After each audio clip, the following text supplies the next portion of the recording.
And we have takes. Welcome to Football Takes. Football! Yeah! Football! Hello, everyone, and welcome into Football Takes, our Thursday edition, Thor's Hammers edition of Football Takes, where we will be talking about our best bets against the spread for the coming weekend, or in this case, I'm going to bleed this into a little bit into next week because I'm talking CFB bowl games, which kick off on Saturday, the Army-Navy game as well, and then into early next week. And we will also be hitting our favorite NFL bets today. I needed some help to do this concept, and so we brought in Robbie Rosenhaus to help out handicapping this weekend's games and into next week. Robbie, how you doing? I'm doing good, Thor. Thanks so much for welcoming me in. And yeah, we're going to get into some college football bowl picks. We're going to get into some NFL picks coming up here. And at the end of today's show, you're going to get a future play from me that you do not want to miss. And also, we're going to kick off the show with the lead story in the sport of football, and that's Coach Sherrone Moore at Michigan. And Thor, it has been quite a couple of days for the program. The coach is in jail. He gets fired. So what have you heard about the situation, and what can you tell our listeners here about what's next for University of Michigan football? Yeah, an absolutely wild situation there, unprecedented. I think what we saw on Wednesday with the Michigan football program, that a wild day that ended, like you mentioned, with Sherrone Moore in protective custody and was fired for cause as that thing was going on Wednesday afternoon. And of course, then immediately the sports books dropped the odds for the next Michigan head coach, which we want to discuss here in a second because I have some thoughts on that odds board. We're restarting the coaching carousel now with a gigantic top 10 blue blood job available.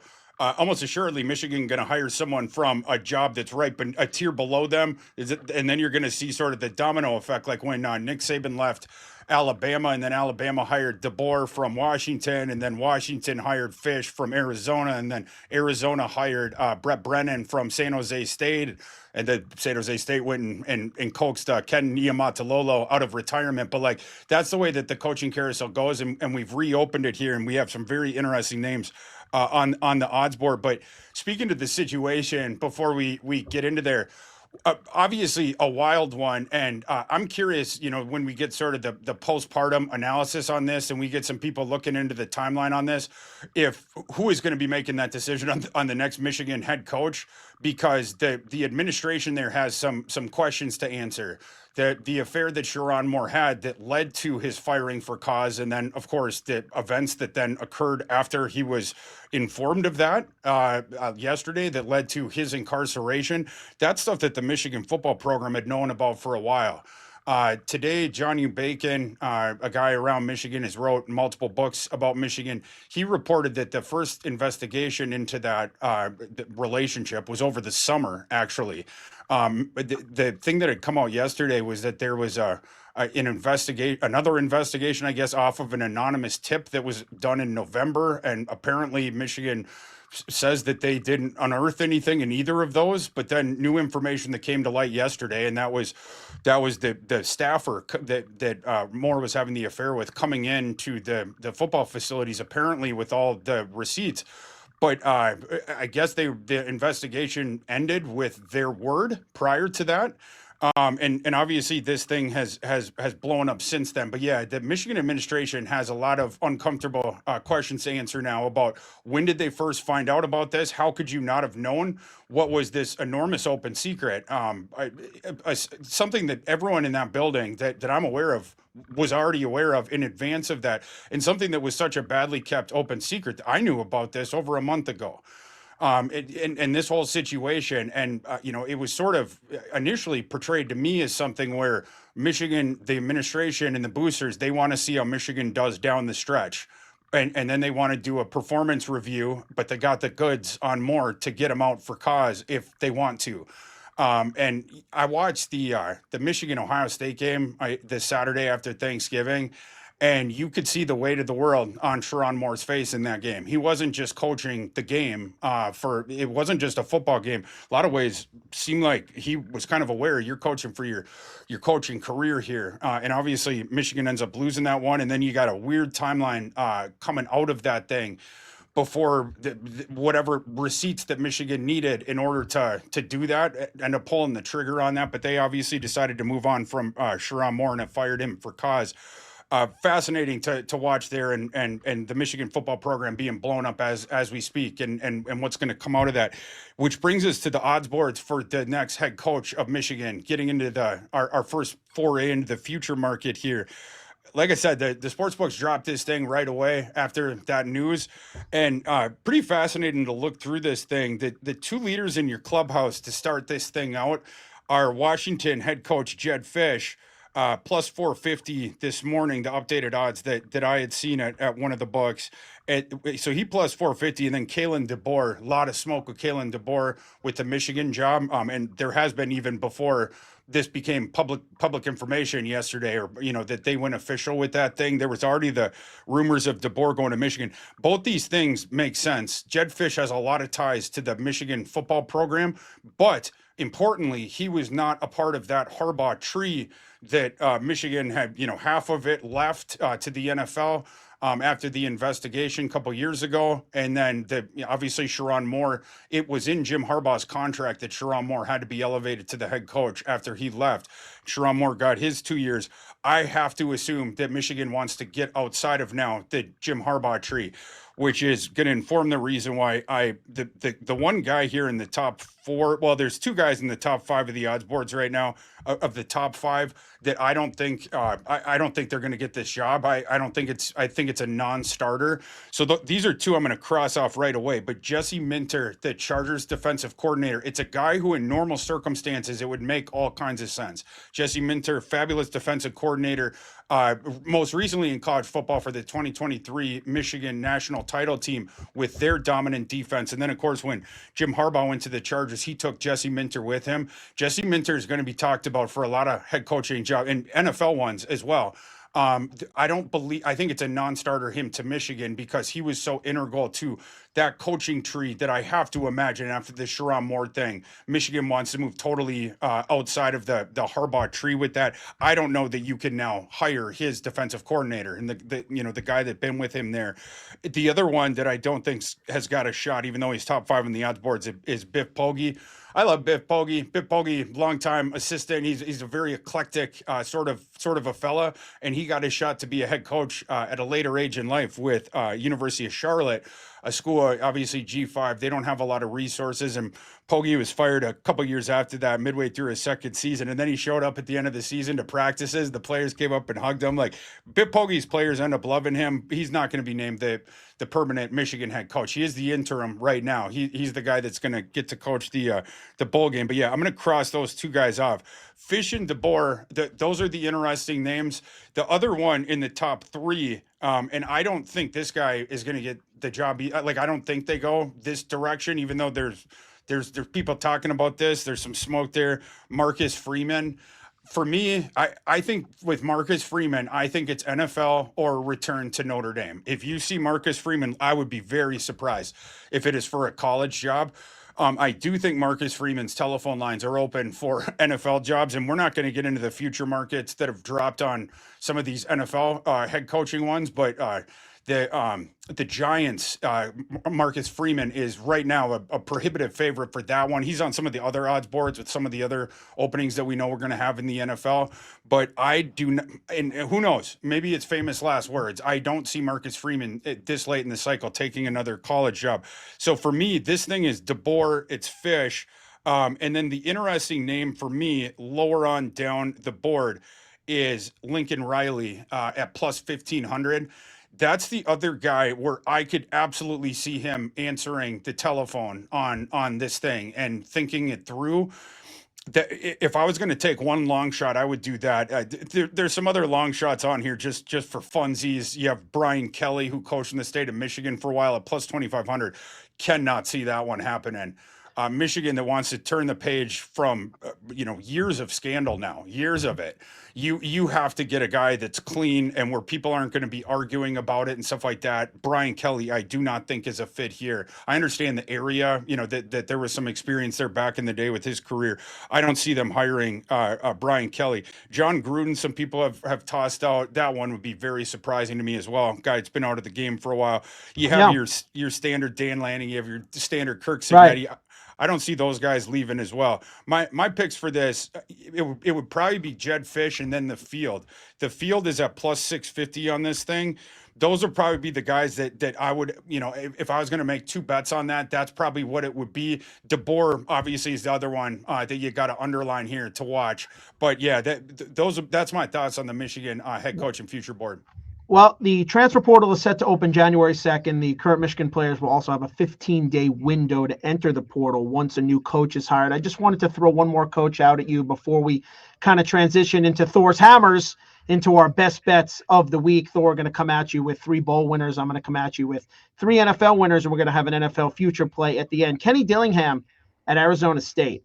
I mean, that's a program that just had their quarterback get up and leave. And now Kenny Dillingham is at Arizona State. Magical year last year, this year, kind of up and down out west. So what do you see perhaps for him maybe moving schools, and could he be a dark horse in this Michigan kind of derby? It wouldn't surprise me if they kick the tires on Kenny Dillingham. It's a very exciting young head coach, and he's proven to be good both recruiting but identifying recruit. Like a great example of this is Sam Leavitt, who he took from Michigan State. Sam Leavitt had a redshirt year at Michigan State, and Kenny Dillingham sort of took him sight unseen after that, and he ran into one there. That was really good advanced scouting, stealing Sam Leavitt from Michigan State, and he started immediately for Arizona State. Gave him 2 really good seasons, and now Sam Leavitt is putting his services up for bids. He's out. Him and his team were very explicit about that right after the season. Like, we're entering the portal and we're listening to all the offer, that like clearly setting up this auction sort of scenario. Yeah. Dillingham, he seemingly is way in on prep for next season. The recruiting class he putting together there sounds like they're closing in on a replacement signing for Sam Leavitt, knowing that Sam Leavitt's not going to be on the team next year. I do think he gets a phone call and he gets consideration. I think Michigan, though, for me, Fish and DeBoer, I think, those are the 2 guys that and the odds boards reflect this. But Dillingham, it wouldn't be a surprise if he ends up having a conversation with them. But yeah, he wouldn't be the guy that I would bet on to get that job.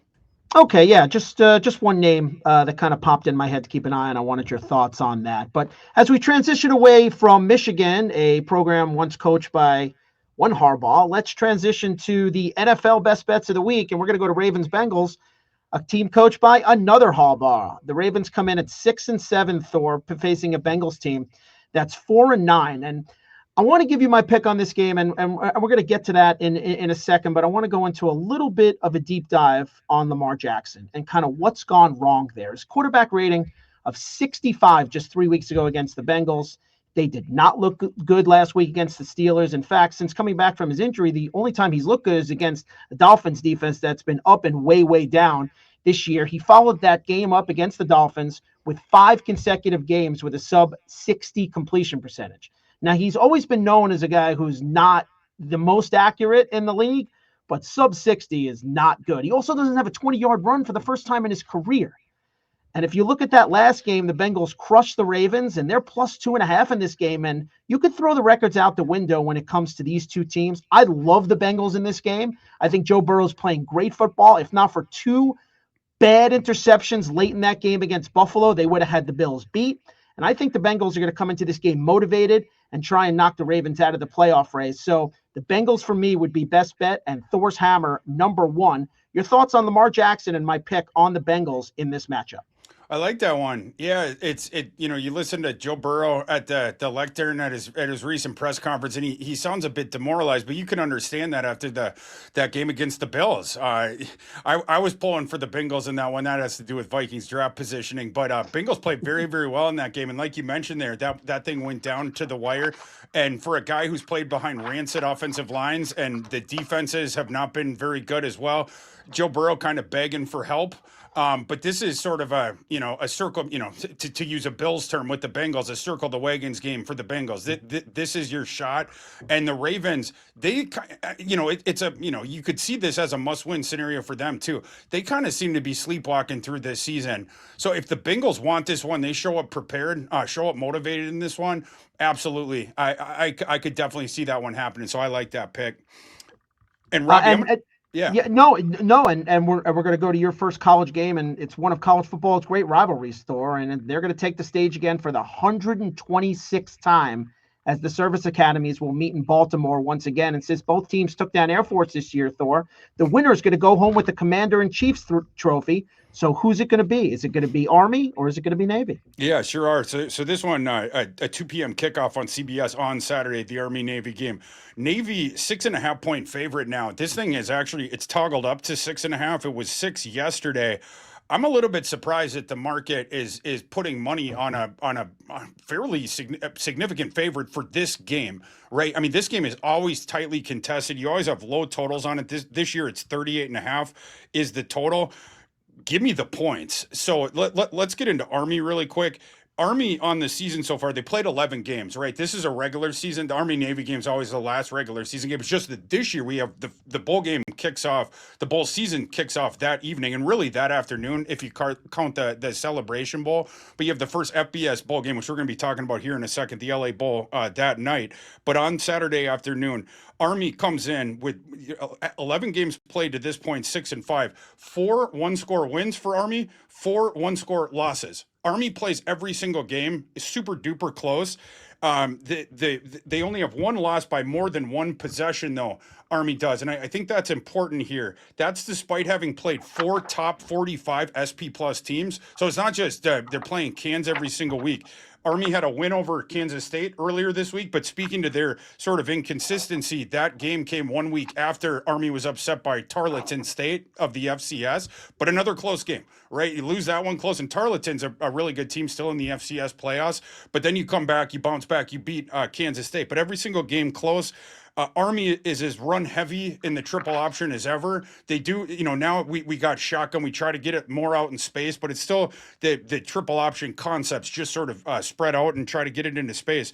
Army's number one nationally, both standard down run rate and passing down run rate, which means they're by far the run heaviest team in the nation. Their offense does not generate explosion. And the defense kind of bend, but does in the red zone they clamp down. Army's getting healthy right now is another big point that I want to make about this game. While Navy is banged up, Army for this game is going to get back their starting right guard, Paolo Gennarelli, I think is his name. They're getting. I'd like to buy a vowel. Yeah, exactly. They're getting back 3 significant defensive contributors: a defensive tackle, and then a cornerback, Justin Weaver, and their safety, Casey Larkin. And meanwhile, on the other side with Navy, they have several undisclosed injuries. College football, you don't have to do the same injury reporting as you do in the NFL, and the service academies are even less. But we do know some of the guys that are nicked up. They're starting tight end Cody Howard for Navy. They're starting right guard Hulk Smith II, and then they have multiple depth pieces as well, where their status is kind of up in the air. Navy, you look at on the surface, and this speaks to perhaps why some people in the market are betting them. They're 9-2. Navy this year, they started 7-0, lost 2 straight to North Texas and Notre Dame, and those are the 2 teams that were closest to the playoff that just missed. So it's like, okay, they lost to 2 really good teams, beat everyone else, and they beat South Florida and Memphis to close the season. Did Navy? Navy's the team that's number 2 in standard down run rate, right behind Army. So obviously, just like every year, you're going to see a whole bunch of running here.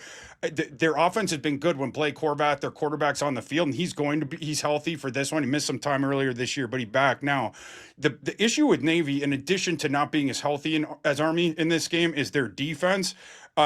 Navy's defense legitimately problematic. 123 in havoc rate. This out of 136 FBS teams. 123rd in havoc rate. 122nd in tackle rate.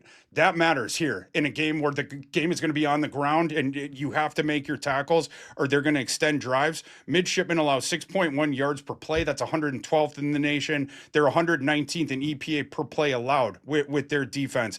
One other thing with Navy, they played down to the 3 kind of slow slow-moving, methodical, run-heavy teams that they played this season to this point. That all three of these teams played a snail's pace too, just like Army did. One possession wins for Navy over Rice, Air Force, Temple. All those teams finished with losing records. I love Army in this game. Give me the 6.5 points. I will be sprinkling the money line as well. I think Army is live in this game. Army has the far superior defense. Its offense might have a little success here as well because Army's offense, number 7 in stuff rate, number 20 in yards before contact. And remember, Navy cannot tackle. So Army takes care of it before that point, and Navy does not clean up the messes after it.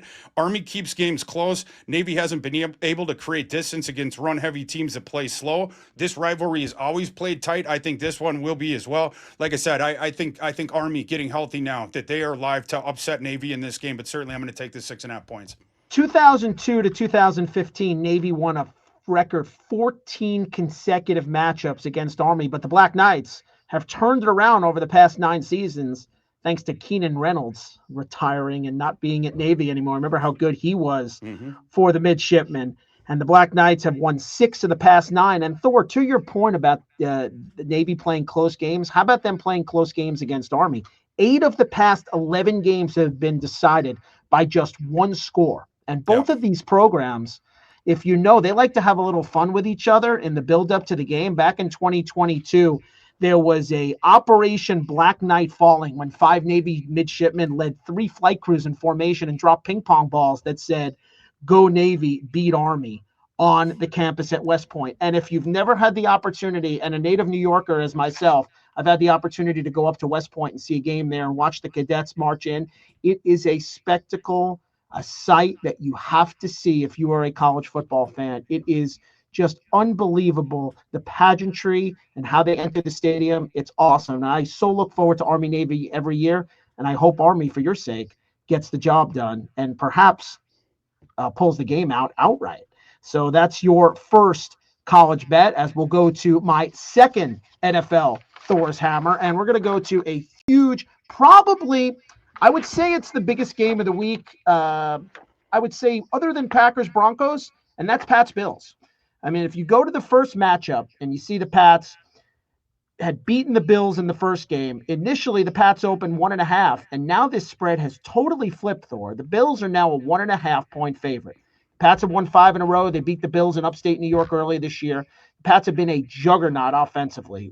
We know that Drake May has been fantastic, ranking 8th in total yards and 7th in points per game, top 10 all year long. They've been a complete machine up in New England. Their defense has performed similarly. Even without Milton Williams the last couple of weeks, they've been really, really good against the run. They were the number 1 run defense for the first 2 months of the year, and their defense ranks top 10 in both total yards and points allowed. Now, the Bills are 5-15 straight up in their past 20 road games at New England, and they've got some key injuries too on both sides of the ball. Starting tackle Spencer Brown, defensive captain Terrell Bernard, Joey Bosa, and on the Patriots side, they're going to get their starting guard from Georgia, who I know you liked in the draft, Jared Wilson. He's coming back from injury. He's going to be back to help that Patriots running game, which has been hot and cold all year with Henderson and Stevenson. And an elite Patriots run D, which really excelled early in the year, is going to have to get things going against the Bills offense that obviously is two-pronged with Cook and Allen. I know the public has supported the Bills in this one, but I'm going to take the home underdog, and the Patriots right now are a 1.5 point underdog, and I really like New England to win their first division title in a very long time and put the Bills in a wild card spot where they're going to have to win multiple road games if Josh Allen is going to hit his first Super Bowl. So far, my 2 NFL Thor's Hammers, best bets, 2 underdogs, 2 home underdogs, the Bengals and the Patriots. Your thoughts on Bills Patriots and what it means for the entire picture in the AFC, Thor? Yeah, obviously a crucial game, and that's really interesting with the line movement in that game.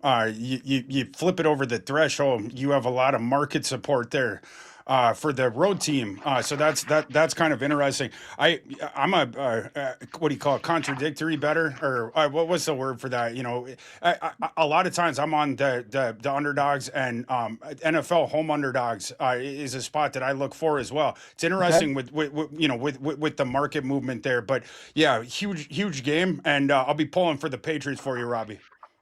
Well, we'll see what happens as the Patriots will take on the Bills, and one of those Bills who will be looking to contribute is Khalil Shakir, and his alma mater is the Boise State Broncos as we head to the LA Bowl for Thor's next hammer, his best bet. And despite capturing a third straight Mountain West title last week, Thor, Boise State, a big underdog in Saturday's LA Bowl matchup with Washington of the Big Ten to the tune of 8.5 points. Maddox Madsen returned in that Mountain West championship game, and he will play against the Huskies. So do you like another underdog here with the Broncos, or are you going with the Huskies and laying the 8.5?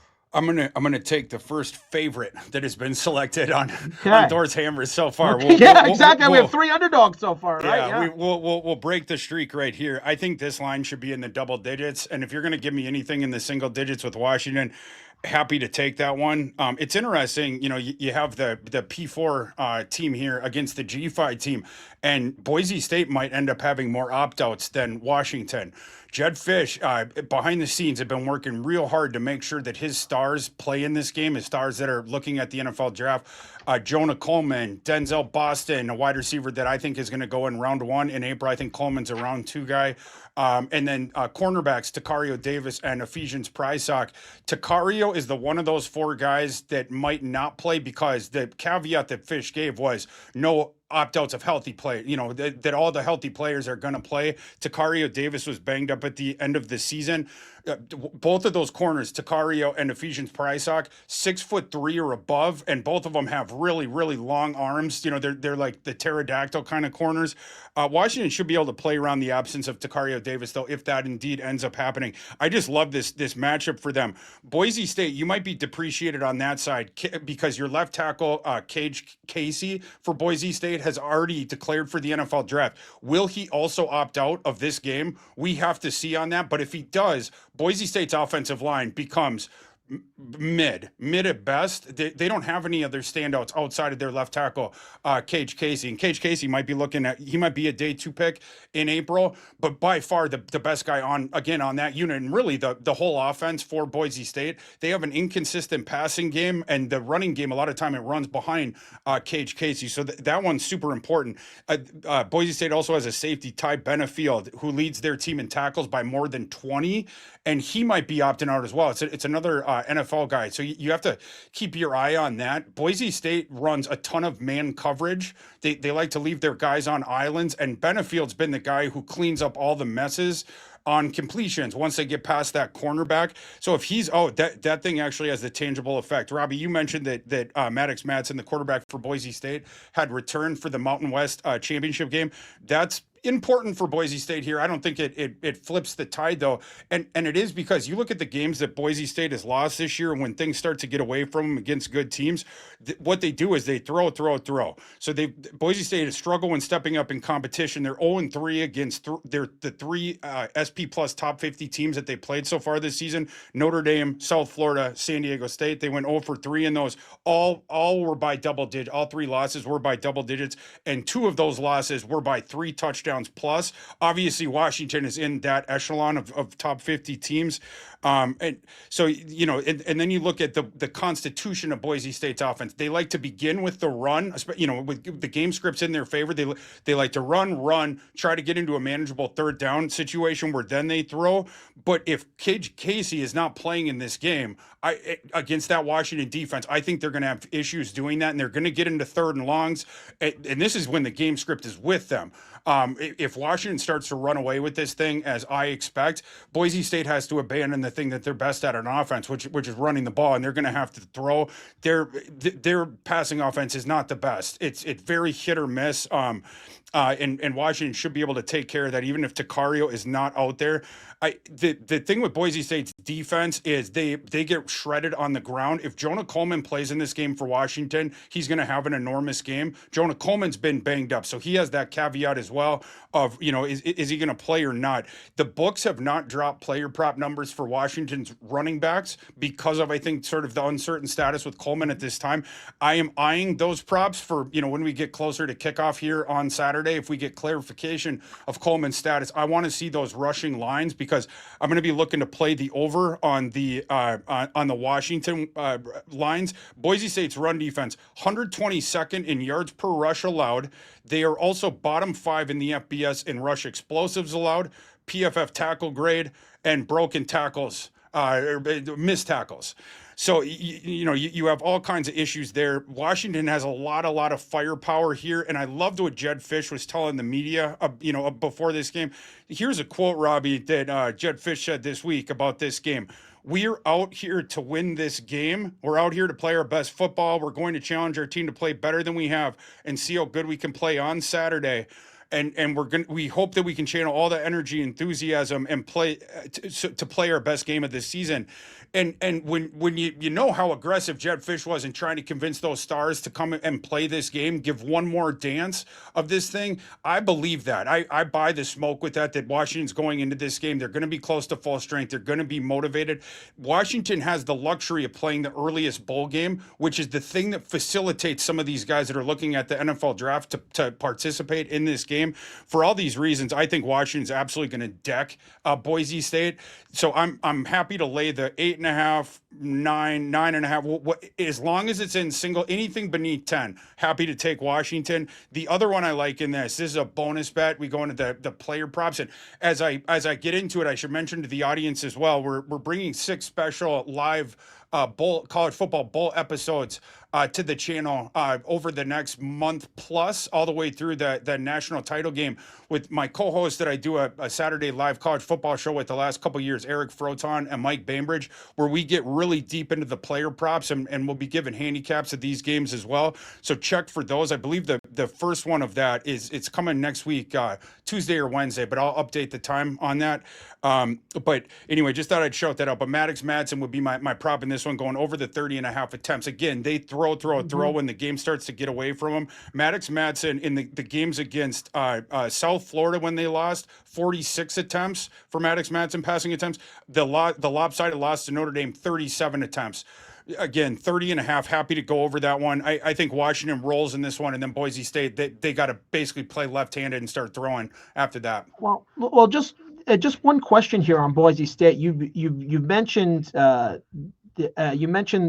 guys on offense for Washington. I'm curious your thoughts on potentially a prop on one of the 2 running backs that have gone in and done a more than admirable job replacing Ashton Genty, and he goes to the NFL, and that's Riley or Gaines. Both of those guys have put up pretty good years for Boise State, but you're in that mindset. You think Washington's going to take command early and kind of take them out of the game to force Madsen to throw and then have that over hit with his pass attempts. Is that kind of what you're saying, game script wise? That's where I'm at. Not knowing the status of Cage Casey for Boise State, and then my expectation that Washington runs away from this thing makes it tough with the rushing props. I did look at and I will consider up to kickoff going under on those, but I want clarification on that Cage Casey status. Mm-hmm. I'm happy to bet Washington either way heading in on the spread. Again, if it's in single digits, the Boise State under rushing becomes extremely attractive to me in the scenario that Cage Casey indeed opts out of this game.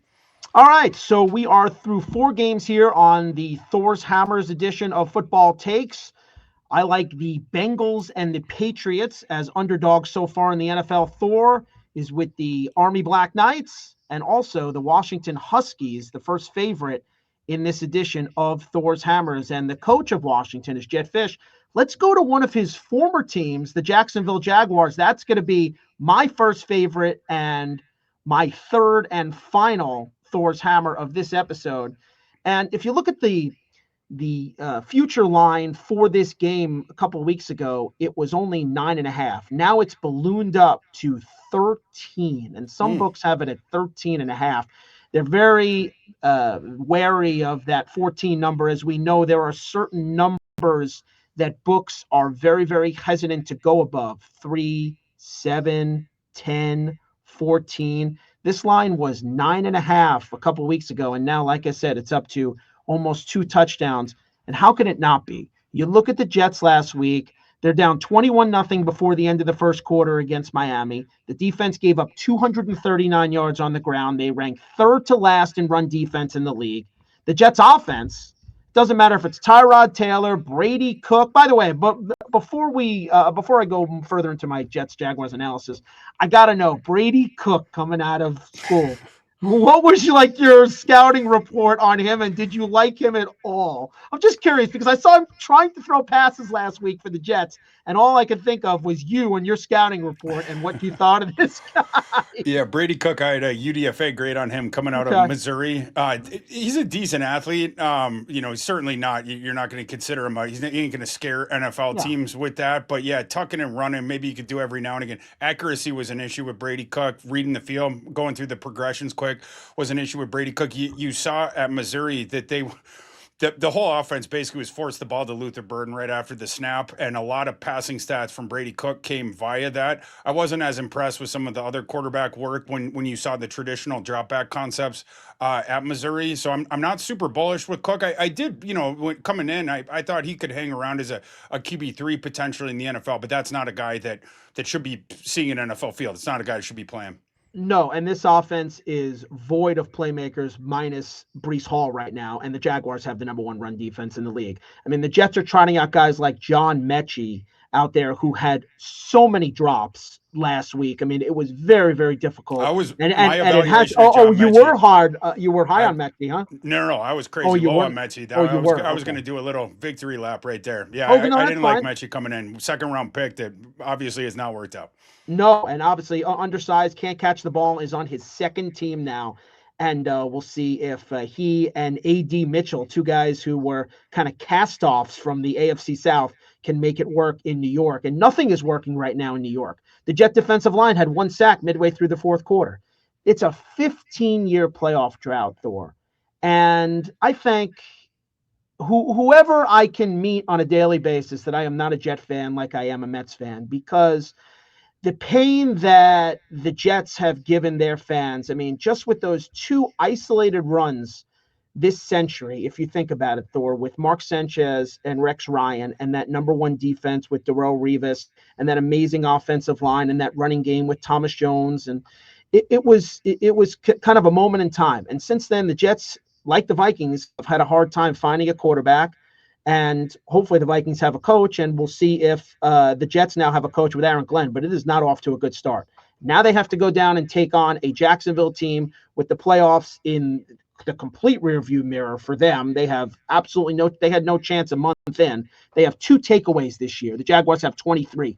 2-23, Thor, is just incredible how well this Jacksonville defense has played. They've covered every game but one this year at home, a blowout loss to the Rams, which is excusable because the Rams are one of the better teams in the league. They haven't laid more than 6 points in a game this season. This is the most they've laid in 18 years. And I understand you want them to win by 2 touchdowns, and you're going to have to sit there and potentially sweat a backdoor. And you can say the Jets are a numbers play because of the opening line that I gave you a couple of minutes ago, because it was 9 and it goes through that 10 number to 13.5. But they're such a dumpster fire right now, you can throw those numbers out the window. They haven't had a good coach since Bill Parcells, and they haven't had a good quarterback there since Brett Favre was there for that 1 year. So I'm taking the Jaguars here, and I think it's 34-10, and I think it's a complete and utter blowout. So we're going to get into a Jaguars a little more later when I get to my NFL future play. But just a thought here on what the Jaguars have done here over the last month or so. Only losing to the Texans and Davis Mills, and really just kind of running through the competition, and where you see them kind of the rest of the year here with Trevor Lawrence and Liam Cohen.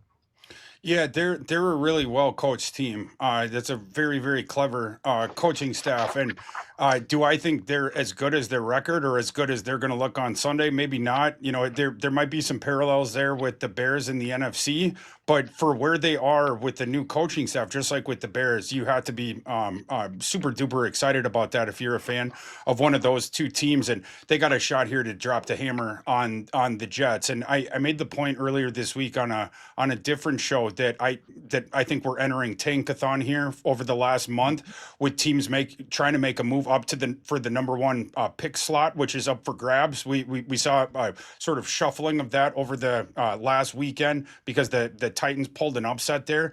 But the number one pick in this draft, I think, is going to be worth quite a bit, especially in this scenario where Dante Moore and Lenora Sellers return to college, leaving only Fernando Mendoza as a round one quarterback prospect. If that ends up happening, that first overall slot is going to be worth a ton. And obviously, if a team that doesn't need a quarterback gets it, they're just going to hold a straight auction. But some of these quarterback desperate teams, and obviously the Jets are at the front of that line. If you could just secure that for yourself, now you don't need to trade the multiple first round picks. And the Jets have all kinds of ammunition because of the trades they made with Quinton Williams, they made with Sauce Gardner. But yeah, the Jets, they're putting up the white flag. They don't want to win this game. And so I very rarely will lay double digits in the NFL. But yeah, in this one, I certainly would not be taking the points with the Jets. No, I hate it. It makes my skin crawl. And of course, I mentioned Favre being the last really good quarterback they have. Obviously, they had Aaron Rodgers, and one of those years ended 2 plays into the season. But the Jets have been a dumpster fire. And I just think now that, like you said, tankathon teams are entering that stage of the season where we've hit the final 4 or 5 weeks of the year, and guys are, sadly enough, playing for themselves, and the Jets, meanwhile, again, are going to go and just. I think they're going up against a much more physical team, like you said, a much more well-coached team.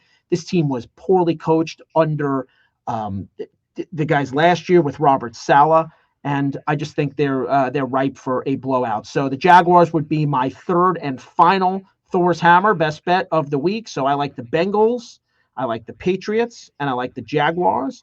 Thor, with his college best bets this week, gives us 1 underdog and 1 favorite so far. He's got the Army Black Knights in the Army-Navy game. He's got the LA Bowl Washington Huskies beating Boise State and covering the 8.5. And we head down to a place that Thor and I are very familiar with, having been there multiple times, on the Gulf Shores in Mobile, Alabama, for the 68 Ventures Bowl in its 5th name change, Thor, since kicking off in 1999 and becoming the GMAC Bowl. It's known for hosting one of the greatest bowl games in modern history, a thrilling 64-61 Marshall win over East Carolina back in 2001. It's usually one of the highest scoring bowl games of the season. Delaware gets a bowl game appearance in its first FBS season. Louisiana is trying to win its first bowl game under head coach Michael DeSormo. So which side do you like in this game, the Blue Hens or the Ragin' Cajuns? Yeah, we go down to my second home in Mobile in Hancock Whitney Stadium. A little bit of a wind tunnel down there. We'll see how these teams deal with that. But yeah, Louisiana installed as a 3-point favorite in this one. This is by the way, this game's on Wednesday, December 17th. It'll be the day before our next episode of Thor's Hammer. So I figured that this one qualified to give a pick on, especially because I really, really like a side in this one. I think the wrong team is favored here. I don't even need the points. I'll take them certainly with Delaware, the +3, but I will have as big of a bet on the Delaware money line. I love Delaware to win this game. Louisiana, it's all smoke and mirrors with them. When you read game previews of this game or people talking about it, the narrative that they will lead with is, oh, Louisiana comes in, they're red hot. They've won 4 straight games. They come in scorching hot into this game. Let's get into that 4-game win streak.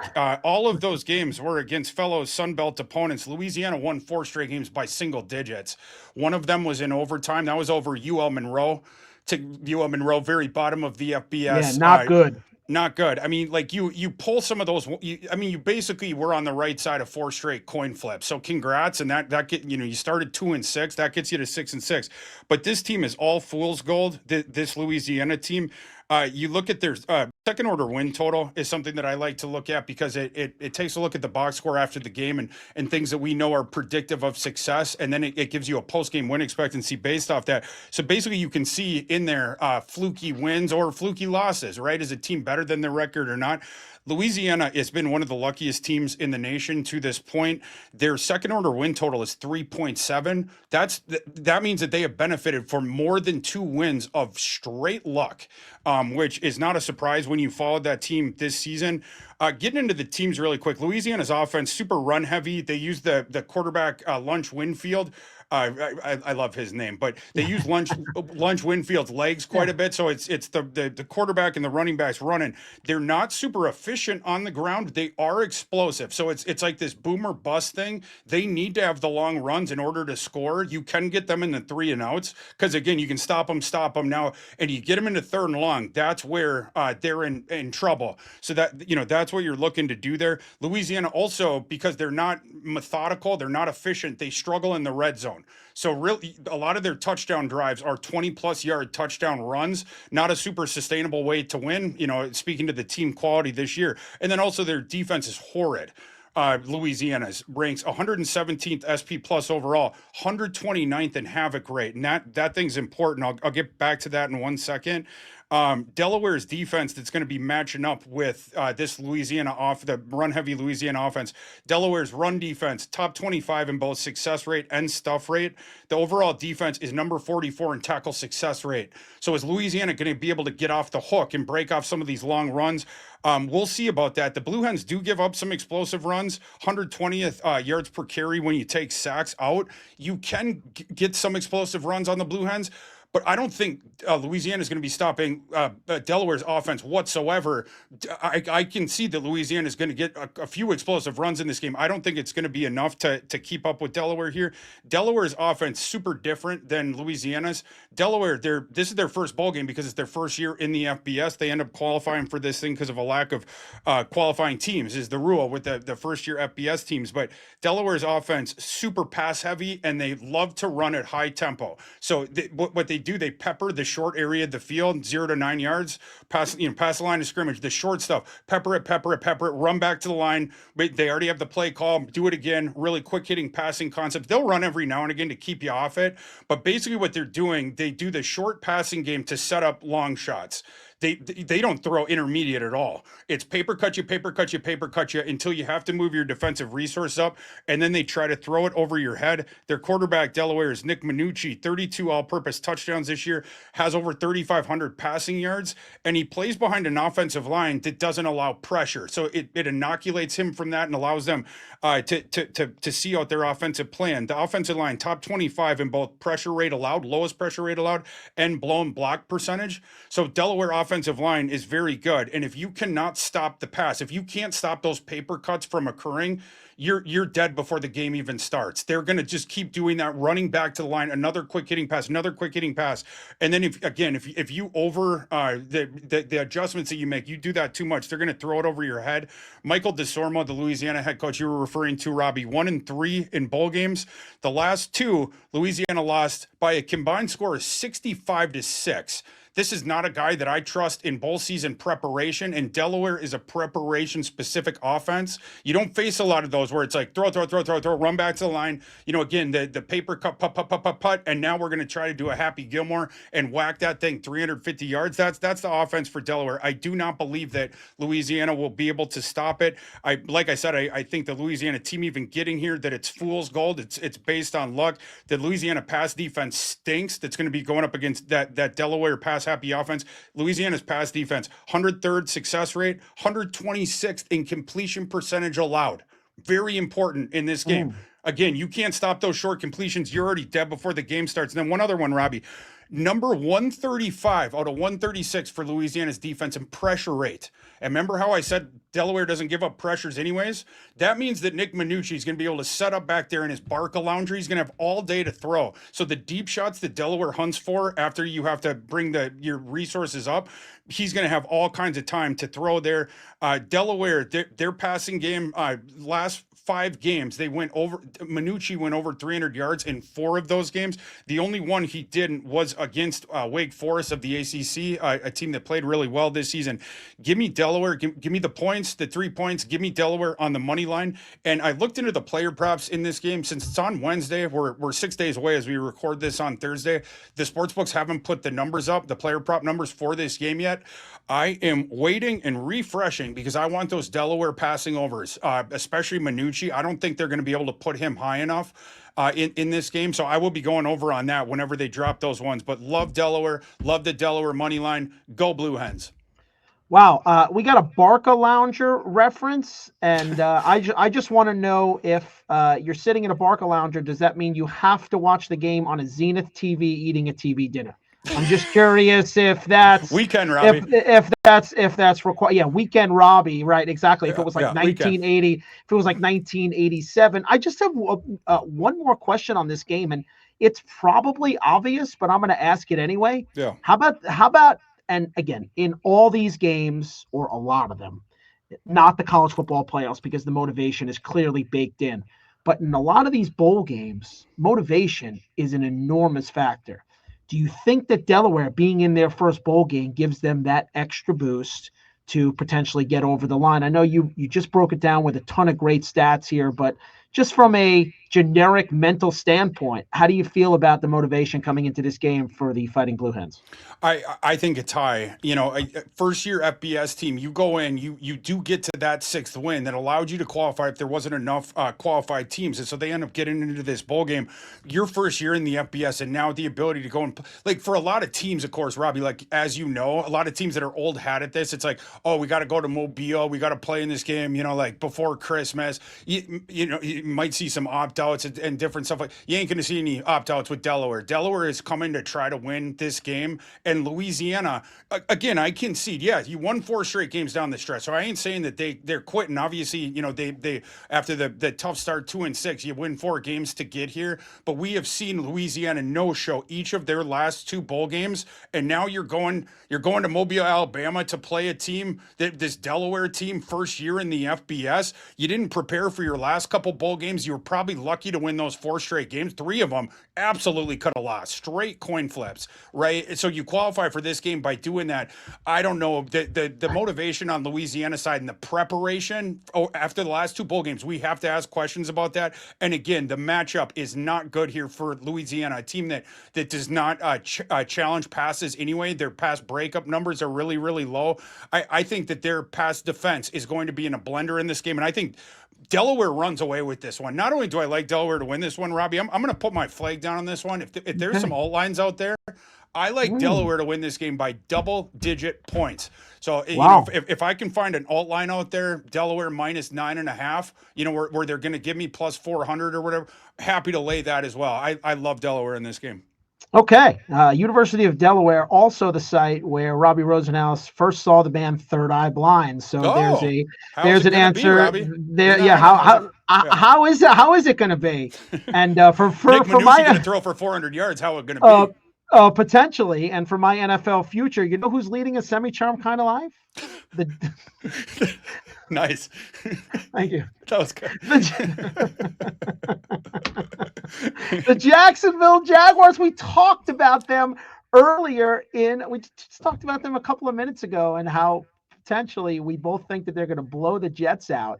My future, I'm all in on this Jaguars team, man. I know you think they're a bit of a paper tiger like the Bears are, but their 4 losses this year were to the Bengals and Joe Burrow, the Seahawks and the Rams at home, and the Texans on the road. The bet I like is them to win the AFC at plus 750. Oh, 750 is an enormously spicy number for a team that may finish. Who knows? If they go out to Denver and beat them, and other than at Denver, they have an easy schedule the rest of the year. They play the Jets this year, layup, Titans, Dominique Wilkins finger roll, and at the Colts without a quarterback. Those are 3 pretty much guaranteed wins for a Jacksonville team that's going to go in with a head of steam. And again, that game at Denver is going to be very tricky, and it could be for the number 1 seed if the Bills end up beating the Patriots this week. Since their week 8 bye, they're 5-1. Their only loss was to the Texans, as I mentioned before, and Davis Mills in that end of game collapse. In that 6-game stretch, Thor, the Jaguars offense is top 10 in success rate, points per drive, and EPA per play. To me, that's a recipe for winning. And they got Jacoby Myers in this offense.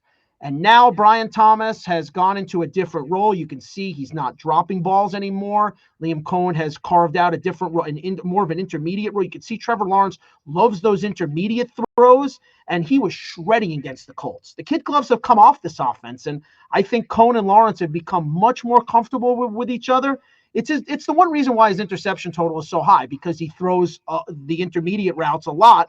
But because Cohn does more than Peterson and Urban Meyer ever did with him, with some pre-snap motion and condensed formations, I just think Lawrence is really playing the best football of his career, and he's got the requisite playmakers to make a run. Go to the defensive side of the ball, and their defensive line is as deep as any in the AFC or maybe the league. I mean, go to the Broncos and obviously Denver and Houston and Philly, but Josh Hines-Allen, Travon Walker, Devon Hamilton, and a guy we know around here, University of Minnesota, Danny Strigow, an undrafted free agent who's making plays for this Jaguars defensive line rotation. They are really making things happen up front, and I think in the playoffs, you're going to need that. Look at the Texans go on the road and beat the Colts and beat the Chiefs. How did they do it? With a monster defensive front, and that's what the Jaguars have, and I would not be surprised to see them come out of the AFC at plus 750. The Bills haven't shown me they can do it yet.